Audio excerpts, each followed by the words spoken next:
East Hyderabad side వచ్చే developments అంతా ఇంత కాదు. ఉప్పల్ నుంచి నారాపల్లి వరకు 6.2 కిలోమీటర్స్ ఒక ఫ్లైఓవర్ రాబోతుంది. ప్రజెంట్ 30 మినిట్స్ ఉన్నటువంటి జర్నీ రేపు పొద్దున 4.5 మినిట్స్ లోనే కంప్లీట్ అయిపోతుంది. పోచారంలో ఆల్రెడీ ఐటీ సెక్టర్ ఎస్టాబ్లిష్డ్ అయి ఉంది అండ్ ఇప్పుడు ఎక్స్టెండ్ అవుతుంది.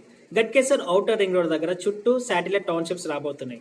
బీబీ నగర్ దగ్గర AIIMS hospital, All India Institute of Medical Sciences, Pagidipalli village దగ్గర CCMB, Centre for Cellular and Molecular Biology, Bhuvanagiri district headquarters and Bhuvanagiri fort ని టూరిజం హబ్ లాగా develop చేస్తున్నారు.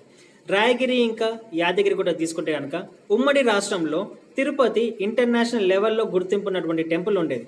ఇప్పుడు తెలంగాణ సపరేట్ అయిపోయిన తర్వాత తిరుపతి లాగానే ఇప్పుడు యాదగిరి గుట్టను కూడా ఇంటర్నేషనల్ లెవెల్లో గుర్తింపున్నటువంటి టెంపుల్ గా డెవలప్ చేస్తున్నారు. And industrial corridors, Yadagirigutta surrounding లో కూడా చాలా ఇండస్ట్రియల్ కారిడార్స్ రాబోతున్నాయి. సో ఈ డెవలప్మెంట్స్ వల్ల అక్కడ సరౌండింగ్స్ లో ఉన్నటువంటి ల్యాండ్స్ చాలా హైక్ కాబోతున్నాయి.